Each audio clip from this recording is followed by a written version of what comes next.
નમસ્કાર દર્શક મિત્રો, જી ટીવી ગુજરાતી ન્યૂઝમાં આપનું હાર્દિક સ્વાગત છે। હવે જોઈશું સમાચાર વિગતવાર। સોશિયલ મીડિયાનો ઉપયોગ કરતી સગીરાઓ માટે એક ચોંકાવનારી ઘટના સામે આવી છે। ઉમરવાડા વિસ્તારમાં રહેતી સગીરાનો સંપર્ક સોશિયલ મીડિયા માધ્યમથી 25 વર્ષીય યુવક સાથે થયો। સગીરા સાથે શારીરિક સંબંધ બાંધીને ગર્ભવતી થતાં સમગ્ર મામલો પોલીસ સ્ટેશને પહોંચી ગયો છે। પૂણા પોલીસ સ્ટેશનની હદ વિસ્તારમાં આવેલા ઉમરવાડા વિસ્તારમાં રહેતી સગીરા સોશિયલ મીડિયાના માધ્યમથી રાજીવનગરમાં રહેતા 25 વર્ષીય પંકજ સરોજ સાથે તેની મુલાકાત થઈ હતી। મિત્રતા પણ થઈ અને બાદમાં મોબાઈલ નંબરની આપ-લે થઈ। બંધાયેલી આ મિત્રતા મોબાઈલ નંબર સુધી પહોંચી અને આપ-લે બાદ સગીરા અને 25 વર્ષીય બંને એકબીજા સાથે વાત પણ કરતા। પંકજે મીઠી વાતો કરી સગીરાને પ્રેમ જાળમાં ફસાવી અને પૂણા પોલીસ સ્ટેશનની હદ વિસ્તારમાં ખાડી કિનારે બોલાવી એકાંતમાં સગીરા સાથે શારીરિક સંબંધ પણ બાંધ્યા હતા। 3 જૂન 2025ના રોજ સગીરાને એકાએક પેટમાં દુખાવો થતાં પરિવારના સભ્યો તેને સ્મીમેર હોસ્પિટલ લઈ ગયા હોય, જ્યાં સગીરાની તપાસ કરતા ડૉક્ટર પણ ચોંક્યા।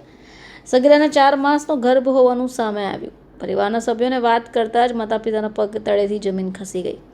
સગીરાના પરિવારના સભ્યોએ સમગ્ર મામલે સગીરાની પૂછપરછ કરતાં સામે આવ્યું કે પંકજે દુષ્કર્મ આચરતા ગર્ભવતી બની છે। પૂણા પોલીસ સ્ટેશનમાં ફરિયાદ નોંધાયા બાદ પોલીસે પંકજ સામે દુષ્કર્મનો ગુનો નોંધી ધરપકડ કરી આગળની તપાસ શરૂ થઈ છે।